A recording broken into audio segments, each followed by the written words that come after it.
రాష్ట్ర వ్యాప్తంగా జరుగుతున్న పిఎస్సి డాక్టర్ల సమ్మెలో భాగంగా ఈరోజు కడప జిల్లాలోని పిఎస్సి డాక్టర్లందరము ఇక్కడ ఆ నిరసన వ్యక్తం చేయడానికి గుమికూడాము.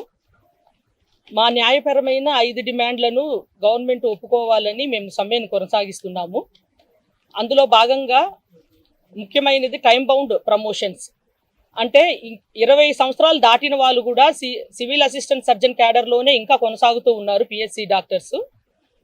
అదే మన ఏపీవీపీ డిఎంఈలలో 3 సంవత్సరాలకే ప్రమోషన్స్ ఇచ్చి వాళ్ళ క్యాడర్ని మారుస్తున్నారు. సివిల్ అసిస్టెంట్ సర్జన్స్ నుంచి డిప్యూటీ సివిల్ సర్జన్స్గా మారుతున్నారు.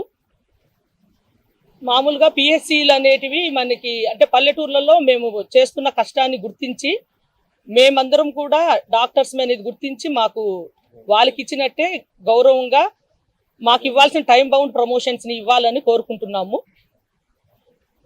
పిఎస్సీలు వెన్నుపూస అని అంటారు. సో ఆ వెన్నుపూసలో పనిచేస్తున్న మాకు కూడా సమాన హక్కులు కావాలనే మేము ఈ టైం బౌండ్ ప్రమోషన్స్ గురించి అడుగుతున్నాము. మేము ఇవాళ ఇక్కడ సమావేశమైన ముఖ్య కారణము ఒక ప్రధానమైన డిమాండ్లలో ఒకటి జీవో నెంబర్ 99 రద్దు చేసి మాకు అందరికీ సర్వీస్ కోటాను పునరుద్ధరించి కనీసం 3 నుంచి 5 ఏళ్ల వరకు అదే పరుగా అమలు పరచాలని కోరుతున్నాము. రెండవది నోషనల్ ఇంక్రిమెంట్స్. చాలా కాలంగా ఎవరికి ఫైనాన్షియల్ బెనిఫిట్స్ లేకుండా పని చేయించుకుంటున్నారు. దాన్ని మనకు వెసులుబాటు కింద మాకు అవన్నీ న్యాయపరంగా డిమాండ్స్ ఏవైతే ఉన్నాయో అవన్నీ గవర్నమెంట్ తరఫు నుంచి మాకు అన్ని అందే విధంగా చర్యలు తీసుకోవాలని కోరుతున్నాము. అందరికీ నమస్కారము. మాకు 5 డిమాండ్లు మేము కోరుచున్నాము. ఆ 5 డిమాండ్లో ఒక డిమాండ్ ఏంటంటే 104 చంద్రన్న సంచార చికిత్స. అదేంటి 2 ఏళ్ళు అయిందండి అది ప్రారంభమయ్యి. అది పల్లెకు వెళ్ళి మేము సర్వీస్ అందించాలి. అప్పుడు మాకు ఒక 5000 అలవెన్స్ ఇస్తామని చెప్పారు. ఇప్పటికి కూడా 1 రూపాయి కూడా మాకు ఇవ్వలేదు. తర్వాత ఈ డాక్టర్స్లో లేడీ డాక్టర్స్ అనే వాళ్ళు ఎక్కువ ఉన్నారు. మాకు కనీస వసతులు కూడా లేవు. అక్కడ పల్లెకు వెళ్ళినప్పుడు చెట్ల కిందనో ఎక్కడ పుట్ట కిందనో కూర్చొని వర్క్ చేస్తున్నాము. మాకు ఆ కనీస వసతులు కల్పించాలని మాకు అలవెన్స్ కూడా ఇవ్వాలని కోరుచున్నాము. Thank you.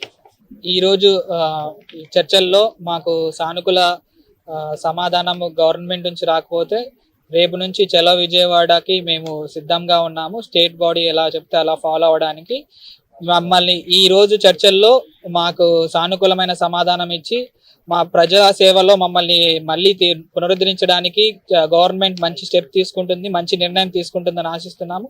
ఒకవేళ మంచి నిర్ణయం తీసుకోకపోతే మేము విజయవాడకు వెళ్ళి ఆమరణ నిరాహార దీక్షకు కూడా సిద్ధంగా ఉన్నామని గవర్నమెంట్ తెలియజేస్తుంది.